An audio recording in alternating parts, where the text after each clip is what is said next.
Hello नमस्कार दोस्तों, स्वागत है आप सबका अमित क्लासेस आगरा के स्टडी प्लेटफॉर्म पर। तो दोस्तों आज हम आपके बीच में उपस्थित हुए हैं पर्यावरण की यूपी टेट की क्लास को लेकर के, जो कि बहुत ही ज्यादा महत्वपूर्ण रहने वाली क्लास है दोस्तों। और इस क्लास में अब हम आपको चैप्टर वाइज पढ़ाएंगे। जैसे कि पहला हमने टॉपिक लिया हुआ है जैव मंडल।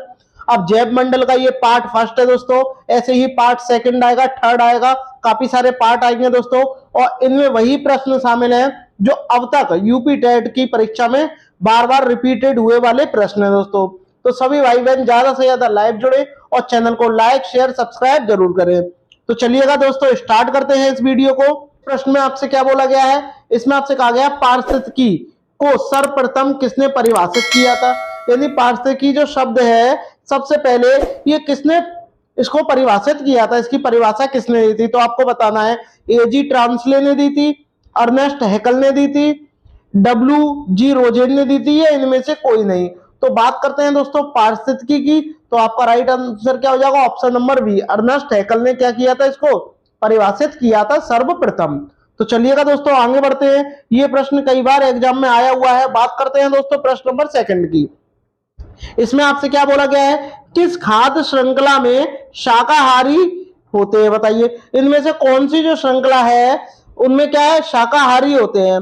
बताइए कौन से होते हैं, क्या प्राथमिक उत्पादक होते हैं, प्राथमिक उपभोक्ता होते हैं, द्वितीयक उपभोक्ता होते हैं, या अपघटन होते हैं। तो प्राथमिक उत्पादक तो होते नहीं है, उपभोक्ता होता है। तो आपका ऑप्शन जो बी है दोस्तों वो करेक्ट हो जाएगा दोस्तों। चलिएगा आगे बढ़ते हैं, बात करते हैं प्रश्न नंबर थर्ड की। इसमें आपसे बोला पारिस्थितिकी तंत्र का कौन सा कार्यात्मक इकाई नहीं है। यानी पारिस्थितिकी तंत्र का इनमें से कौन सा है जो पारिस्थितिकी तंत्र की कार्यात्मक इकाई नहीं है, वो आपको बताना है। बताइए, उत्पादकता है, स्त्रीकरण है, औषधीकरण है, ऊर्जा का प्रवाह है। देखिए स्त्रीकरण भी है, उत्पादकता भी है, उपभोक्ता भी है, लेकिन औषधीकरण है ये वाला नहीं है। तो आपका राइट आंसर क्या हो जाएगा, ऑप्शन जो सी है ये करेक्ट हो जाएगा, ये नेगेटिव वर्ड है दोस्तों। चलिएगा आगे बढ़ते हैं। आई होप आपको वीडियो पसंद आ रही होगी, तो सभी भाई बहन लाइक शेयर सब्सक्राइब जरूर करें। देखिएगा दोस्तों, बात करते हैं प्रश्न नंबर 4 की। इसमें आपसे कहा गया है किसी भौगोलिक क्षेत्र के सभी पारिस्थितिकी की तंत्र को बेहद रूप में क्या कहते हैं। यानी ऐसा पारितंत्र जो बेहद रूप हो, और उसको क्या बोलेंगे, बताइए। समुदाय बोलेंगे, प्रादेशिक क्षेत्र बोलेंगे, बायोम बोलेंगे, या जैव मंडल बोलेंगे। बेहद का मतलब क्या होता है, बड़ा। क्या होता है दोस्तों, बड़ा रूप होता है। और तंत्र का, तंत्र यानी पारितंत्र का बड़ा रूप कोई क्या बोलते हैं, जैव मंडल कहते हैं दोस्तों। तो आपका ऑप्शन जो ए है दोस्तों ये करेक्ट हो जाएगा। चलिएगा, ज्यादा से ज्यादा सभी भाई बहन लाइक शेयर सब्सक्राइब जरूर करें। इसमें आपसे बोला है इकोसिस्टम की सही परिभाषा है, बताइए। इकोसिस्टम होता क्या है, बताइए। इकोसिस्टम की परिभाषा क्या है ये आपको बतानी है।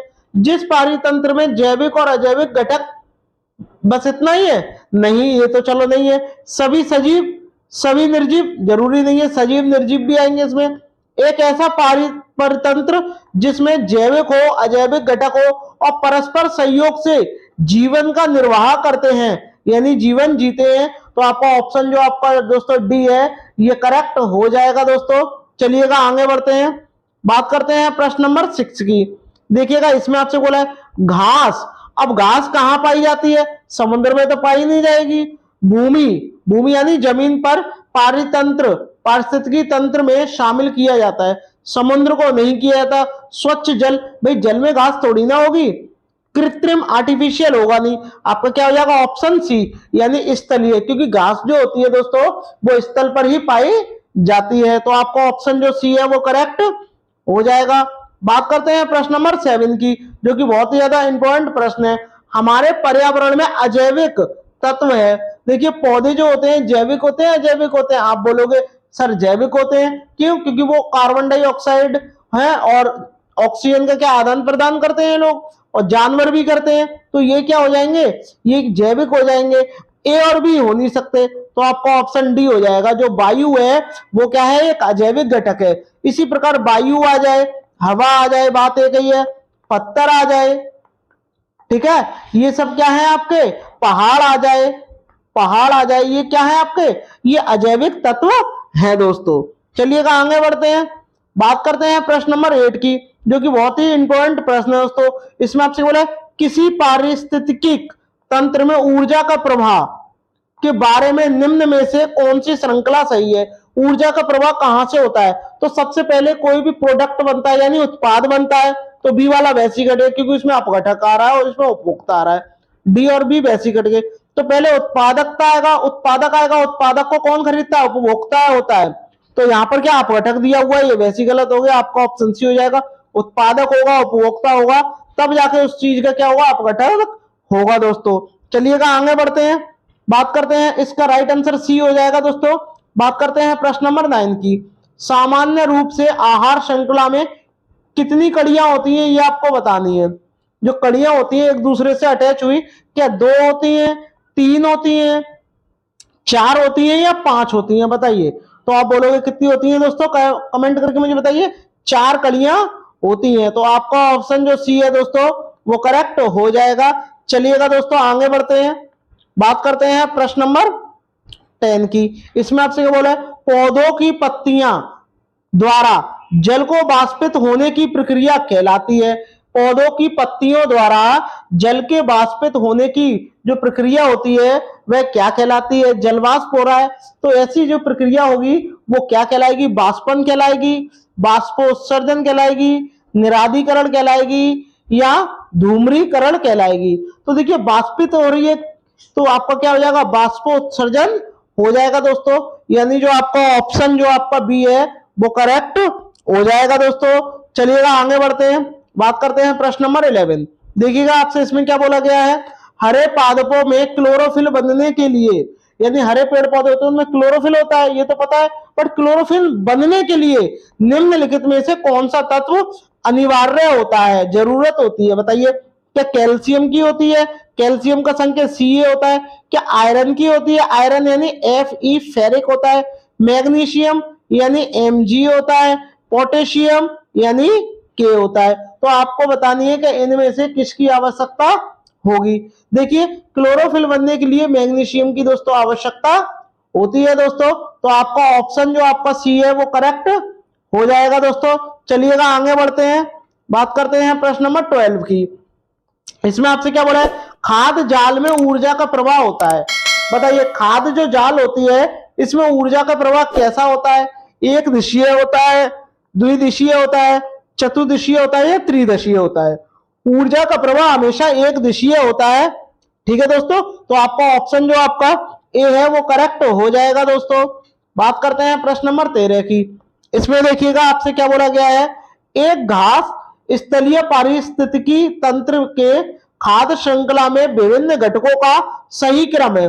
बताइए ये घास पारितंत्र है और उसमें जो खाद्य जो श्रृंखला में जो विभिन्न घटक है उनका आपको सही क्रम बताना है कि इसका सही क्रम क्या होगा। टिड्डा क्या, टिड्डे को सर्प खाता है यानी सांप खाता है, और सांप को मेढक खाता है, मेढक को घास खाती है। आप बोलोगे कतई नहीं, ये तो गलत हो गया, ये तो गलत हो जाएगा। पहले घास आएगी तो यहाँ टिड्डा आ गया, घास को टिड्डा खाएगा, टिड्डे को सांप खाएगा, टिड्डे को सांप नहीं खाता उसको मेंढक खाता है, तो ये गलत हो जाएगा। पहले घास को टिड्डा खाएगा, टिड्डे को मेंढक खाएगा और मेंढक को सांप खाएगा। तो आपका ऑप्शन जो ए है दोस्तों ये करेक्ट हो जाएगा दोस्तों। चलिएगा आगे बढ़ते हैं। सांप भारत में 4 प्रकार के पाए जाते हैं, ये भी आपको पता होना चाहिए। एक आपका करैत होता है, दूसरा नाग होता है, एक आपका अफाई होता है और एक आपका दुबोइया होता है, ठीक है दोस्तों। ये भी आपको पता होना चाहिए दोस्तों। सांप की आयु 12 वर्ष होती है दोस्तों। चलिएगा आगे बढ़ते हैं, बात करते हैं प्रश्न नंबर 14 की। देखिएगा इसमें आपसे क्या बोला है, निम्नलिखित में से पारिस्थितिकी तंत्र का कौन सा एक जीवीय घटक नहीं है। बताइए इनमें से कौन सा जीवीय घटक नहीं है। आप सब जानते हो कि जानवर तो भाई जैवीय घटक है, जीवाणु भी जैवीय घटक है, वनस्पति भी जैविक घटक है, क्योंकि वनस्पति हमें पेड़ पौधों से प्राप्त होते हैं और पेड़ पौधे क्या है, एक पर्यावरण का एक जैविक घटक है। जबकि बात करें वायु की, वायु क्या है, एक अजैविक घटक है। तो आपका ऑप्शन जो आपका बी है, ए है, वो करेक्ट हो जाएगा। वायु की जगह यदि आपको पत्थर दिया होता तो ये भी करेक्ट होता, पहाड़ होता तो ये भी करेक्ट होता दोस्तों। तो चलिएगा आगे बढ़ते हैं, बात करते हैं प्रश्न नंबर 15 की। बहुत ही महत्वपूर्ण प्रश्न है दोस्तों, पारिस्थितिकी पदछाप की माप की इकाई है। बताइए पारिस्थितिकी जो पदछाप होता है उसकी माप की इकाई आपको बतानी है कि क्या है। बताइए क्यूबिक टन है, हॉपस क्यूबिक फुट है, नैनोमीटर है या भूमंडलीय हेक्टेयर है। देखिए पारिस्थितिकी तंत्र भूमि पे पाया जाता है तो आपका क्या हो जाएगा, भूमंडलीय हेक्टर है। यानी जो आपका ऑप्शन जो दोस्तों ए है करेक्ट हो जाएगा, इसकी माप की इकाई होती है दोस्तों। चलिएगा दोस्तों आगे बढ़ते हैं। नेक्स्ट देखिएगा इसमें आपसे क्या बोला गया है, निम्नलिखित में से किसने सर्वप्रथम गहन पारिस्थितिकी, गहन यानी डीप इकोलॉजी शब्द का प्रयोग किया। बताइए डीप इकोलॉजी शब्द का प्रयोग किया, गहन पारिस्थितिकी शब्द का प्रयोग किया, ये आपको कमेंट करके मुझे बताना है कि राइट आंसर क्या होगा। बताइए ईपी ओडम ने, सी रॉनगियर ने, एफ ई क्लाइमेंट्स ने या अर्नेस्ट नेस ने। बताइए कमेंट करके मुझे बताइएगा क्या होगा। तो आपका राइट आंसर क्या हो जाएगा, अर्नेस्ट नेस ने की थी गहन पारिस्थितिकी शब्द इन्होंने दिया था। ठीक है दोस्तों, यानी डीप इकोलॉजी शब्द किसने दिया था, अर्नेस्ट नेस ने दिया था। बात करते हैं प्रश्न नंबर 17 की। इस वीडियो में दोस्तों आपको पारिस्थितिकी तंत्र से जितने भी प्रश्न अब तक आए हुए हैं सभी इसी में से ही हैं और ये प्रश्न आए हुए हैं।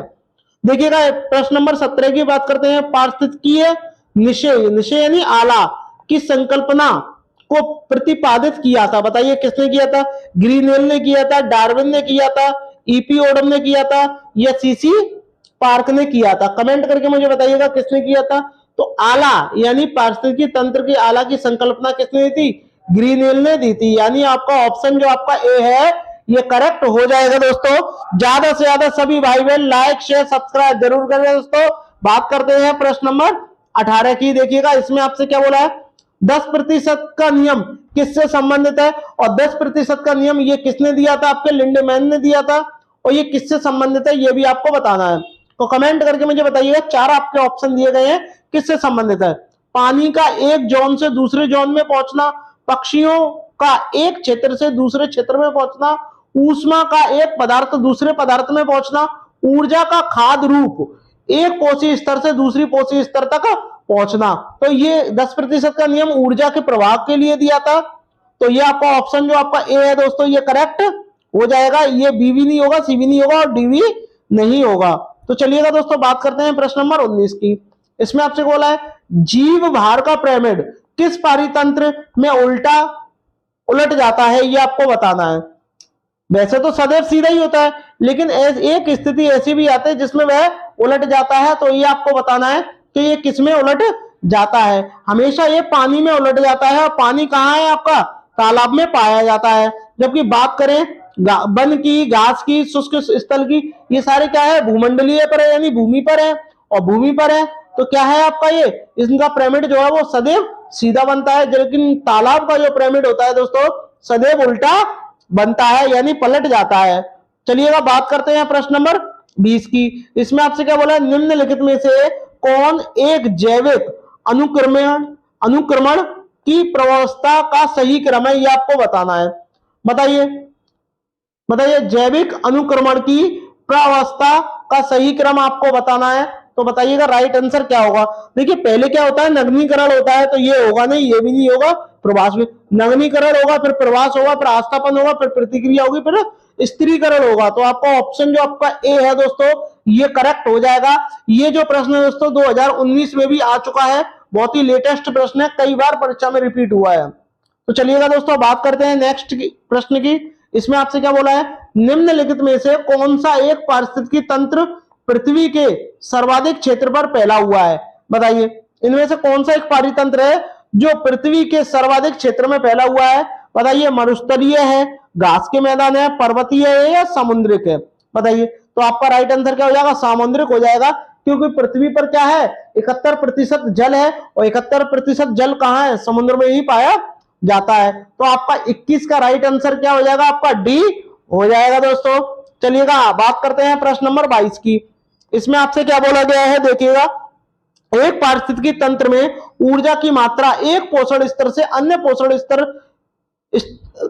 स्तर में स्थानांतरण के पश्चात होती है। बताइए घटती है या बढ़ती है, यानी पहले एक स्तर में तो वो दूसरे में जाएगी, घट जाएगी या बढ़ जाएगी, ये आपको बताना है। तो बताइए देखिए जो सबसे निचला स्तर जो होता है इसमें क्या होता है 100% होता है 100%, तब ये ऊपर जाएगी तो 10% घट जाएगी, तो यानी क्या हो जाएगा ये 90% हो जाएगा। ऐसे ये चलता ही आता है, 10% कम होती जाएगी और 10% कम होती जाएगी। ये मैं आपको बता रहा हूँ 90, लेकिन जैसे मान लो 1000 है तो 1000 का 10% यहाँ 100 रह गया, 100 का 10% 10 रह गया, और 10 का भी 10% कितना रह गया आपका 1 रहेगा। तो ये चीज क्या है कम होती जाती है, तो बढ़ेगी तो नहीं, स्थिर रहेगी नहीं, बढ़ सकती नहीं है, तो आपका क्या हो जाएगा घट सकती है, यानी आपका ऑप्शन जो आपका बी है वो करेक्ट हो जाएगा दोस्तों।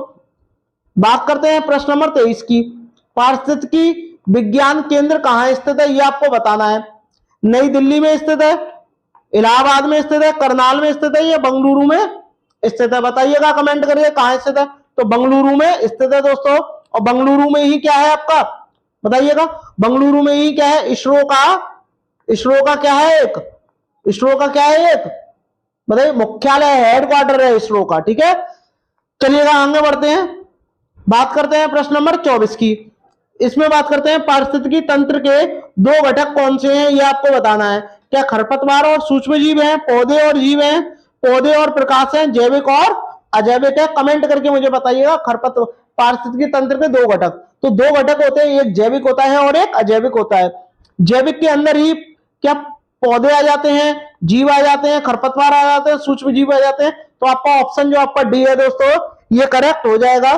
पारिस्थितिकी तंत्र के 2 घटक होते हैं, एक जैविक और एक अजैविक, ये आपको ध्यान में रखना है। बात करते हैं दोस्तों प्रश्न नंबर 25 की। इसमें आपसे क्या बोला, पारिस्थितिकी निम्नलिखित के बीच परस्पर संबंधों का अध्ययन है, बताइए। यानी जो पारिस्थितिकी जो तंत्र है ये, इनमें से आपको 2 ऑप्शन दिए, एक ऑप्शन दिया गया वो आपको चुनना है कि किन 2 के बीच पारस्परिक संबंध को दर्शाता है। पति पत्नी के बीच गलत हो जाएगा, मृदा और जल के बीच नहीं, मनुष्य बन के बीच, क्या जीव और उसके वातावरण के बीच जो संबंध होता है उसका परस्पर जो संबंध होता है वही आपका क्या होता है पारिस्थितिकी होता है दोस्तों। चलिएगा आगे बढ़ते हैं, बात करते हैं प्रश्न नंबर 26 की। पारिस्थितिकी के अध्ययन किया जाता है, बताइए पारिस्थितिकी का अध्ययन किया जाता है किसके लिए किया जाता है, सजीव के लिए किया जाता है, वनस्पति के लिए किया जाता है, निर्जीव के लिए किया जाता है, या सभी के लिए किया जाता है, कमेंट करके मुझे बताइएगा। तो देखिए ये सभी के लिए किया जाता है, क्योंकि पारिस्थितिकी तंत्र किससे मिलकर बना है, एक जैविक और अजैविक से ही तो मिलकर बना है। तो इसमें देखो जैविक भी है और अजैविक भी है, तो आपका ऑप्शन जो आपका डी है दोस्तों ये करेक्ट हो जाएगा, यानी ऑप्शन डी जो है इसका करेक्ट आंसर होगा। बात करते हैं प्रश्न नंबर 27 की। देखिएगा इसमें आपसे क्या बोला गया है, बहुत ही बढ़िया प्रश्न है। देखिएगा जब एक जीव का लाभ होता है बगैर दूसरे सहजीव को प्रभावित किए बिना तो कहलाता है, यानी एक जीव को प्रॉफिट हो रहा है, लाभ हो रहा है, किसी दूसरे जीव पर कोई उसका प्रभाव नहीं पड़ रहा है, ना उस पर कोई प्रभाव पड़ रहा है, तो उसको क्या कहलाता है ये आपको बताना है। बताइए परजीवी कहलाता है, सहभोजी कहलाता है, मृतोपजीवी कहलाता है, या सहजीवी कहलाता है, ये आपको कमेंट करके मुझे बताना है कि आपका राइट आंसर क्या होगा। जब किसी में प्रभाव नहीं होता तो क्या होता है, वो सहजीवी होता है, यानी ऑप्शन जो आपका बी है दोस्तों वो करेक्ट हो जाएगा। बात करते हैं प्रश्न नंबर 28 की। इसमें आपसे बोला गया इकोलॉजी किसे कहते हैं, बताइएगा। इकोलॉजी अभी मैंने काफी प्रश्न कराए हैं, उन्हीं से रिलेशन है इसका, बताइए इकोलॉजी किसे कहते हैं, कमेंट करके मुझे बताइएगा। जैविक और अजैविक घटकों का अध्ययन को कहते हैं, पेड़ पौधे और जंतुओं के अध्ययन को कहते हैं, जीव जंतुओं नदियों पर्वतों और पहाड़ों के अध्ययन को कहते हैं, या इनमें से किसी कोई नहीं, बताइएगा किसको कहते हैं। तो इकोलॉजी मैंने आपको बताया था 2 घटकों से मिलकर बना है, एक जैविक और अजैविक, तो आपका राइट आंसर क्या हो जाएगा, ए हो जाएगा। तो जैविक और अजैविक घटकों को ही क्या कहते हैं, इकोलॉजी कहते हैं। बात करते हैं दोस्तों प्रश्न नंबर 29 की। इसमें आपसे बोला पारिस्थितिकी तंत्र शब्द को सर्वप्रथम किसने दिया, बताइएगा। जो पारिस्थितिकी तंत्र है सर्वप्रथम ये किसने दिया था, एजी टांसले ने दिया था, अर्नेस्ट हैकल ने दिया था, डब्ल्यूजी रोजेन ने दिया था, या इनमें से कोई नहीं। पारिस्थितिकी तंत्र को सर्वप्रथम किसने दिया था, कमेंट करके मुझे बताइएगा कि पारिस्थितिकी तंत्र को सर्वप्रथम किसने दिया था, एजी टांसले ने दिया था दोस्तों। चलिएगा आगे बढ़ते हैं, बात करते हैं प्रश्न नंबर 30 की। देखिएगा इसमें आपसे क्या बोला है, निम्न में से कौन सा पारिस्थितिकी तंत्र कृत्रिम है, कृत्रिम का मतलब मानव निर्मित है, आर्टिफिशियल है, ये आपको बताना है। क्या समुद्र है, आप बोलोगे भाई ये तो प्राकृतिक है, ये तो प्राकृतिक है, झील भी प्राकृतिक होती है, जंगल भी प्राकृतिक होते हैं, लेकिन जो खेत होते हैं वो क्या होते हैं, मानव निर्मित होते हैं, यानी मानवों के द्वारा बनाया जाता है, आर्टिफिशियल होते हैं, तो आपका ऑप्शन जो सी है वो करेक्ट हो जाएगा दोस्तों। चलिएगा आगे बढ़ते हैं। आई होप आपको वीडियो अच्छी लगी होगी, अगर अच्छी लगी हो तो लाइक शेयर सब्सक्राइब जरूर करें दोस्तों। मिलते हैं नेक्स्ट वीडियो में, तब तक के लिए धन्यवाद दोस्तों।